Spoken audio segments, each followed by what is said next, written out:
We're now going to jump 500 years from classical Athens into classical Rome. We're looking at a very different culture now. And for some people, you will have learned early on in your study of myth that, yeah, the Romans borrow all the Greek myths and change the names and adopt the stories for themselves. There's some truth to that. The Greeks pre-existed the Romans. For the most part, their literary traditions did. But it's probably a little more accurate to say that both Greeks and Romans were working from a common pool of Mediterranean materials that they each put their own spin on. It's not quite right to look at the Romans as being derivative of the Greeks. That doesn't quite work out right. They have their own ways of doing things, and we'll see as we track them out just what those are. They're interesting and fascinating differences with the materials that we've already looked at. We're going to turn to a new question when we enter into this first stage of our study of the Roman material with Virgil. That's going to be a question that's deeply, carefully bound up with the question of history. When we were studying the text that we've looked at so far, we mostly could make only very meager references to the historical context in which they grew up. That's true for Homer, even true of the cases where we have some more information in classical Athens. The amount of historical material we can reference is not all that robust. By the time we get to Virgil, though, it's a very different story. Virgil is writing myth within history. He's doing something different than what we've seen up till now.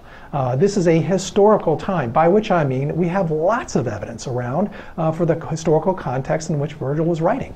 So to some extent, up till now, the materials that we've been reading, they've gotten a free pass on history. We can, as I say, and we've tried to, bring specific historical context where they're relevant to bear on, for example, when we read the Oresteia or pieces of Homer.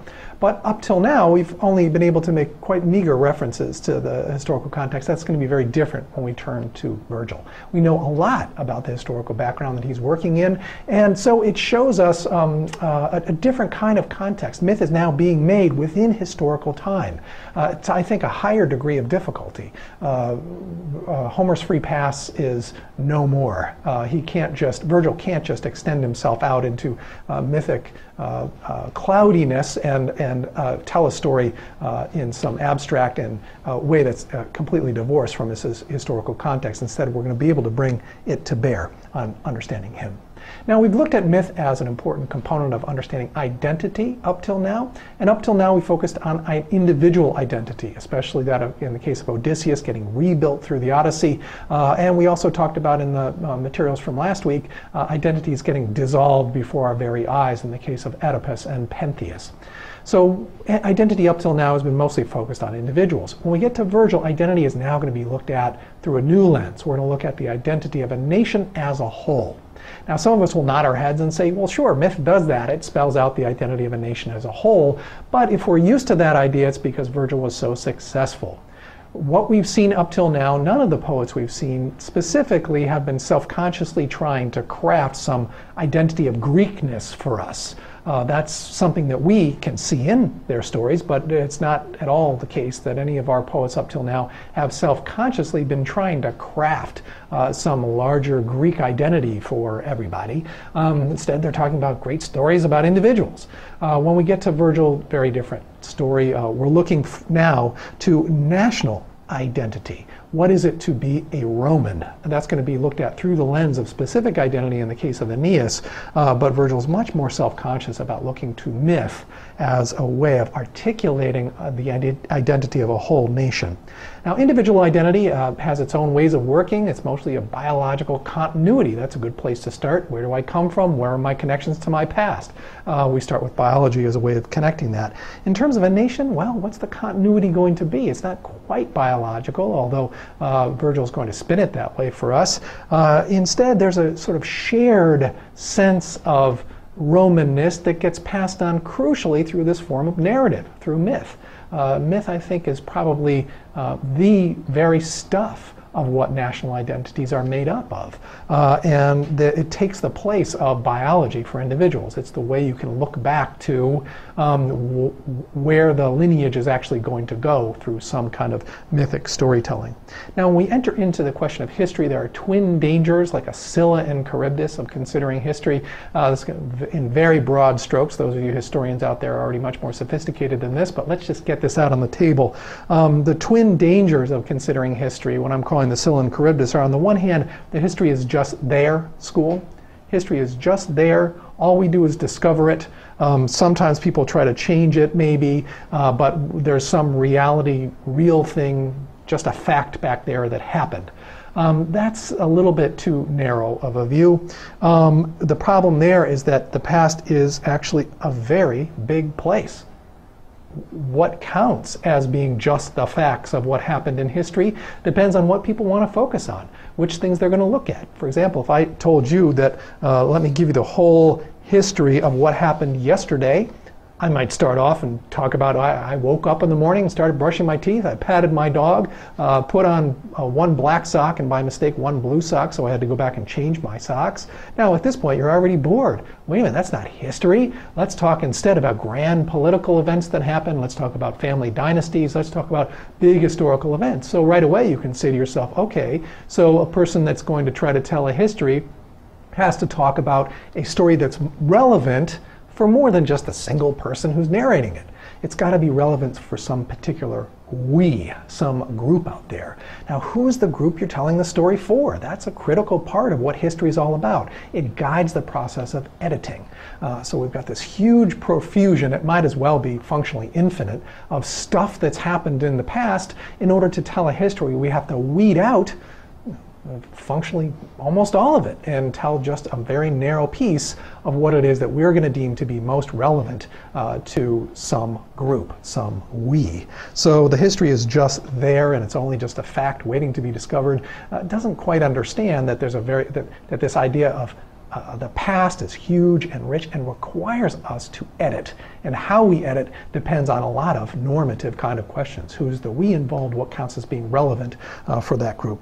Secondly, the second twin danger here is the idea that history is just totally made up. Sometimes people will say history is made up by the winners. Okay, fine. I mean, it's a little bit cynical, but sure, it's the case that those who have certain kinds of political power, they do have an ability to make their own version of events the more authoritative one. But really, we can't just all say that we'll just toss out willy-nilly the idea that what happened in the past is totally up for grabs and anyone's account of the past is just as good as anyone else's. I think that's a very kind of pernicious road to go down too, built around cynicism. History is not totally fabricated, nor is history just there. It's somewhere in between. To try to get at how we make a historical narrative out of this profusion of events in the past, we have to talk about editing and how we do it. I think, yeah, we have to first of all ask a question about accuracy. So have we told accounts represented them in an accurate way? But furthermore, we're going to have to get into this now judgment about whether the storyline that's being told is a fair enough representation of the past for some group, some collective we that we're talking about, in order to be representative of it. Does it actually function for the group as a whole as a fair representation of the past? Accuracy, that's the first order of question. We have to say, are the events that are being narrated actually happening in some historical past? Fine.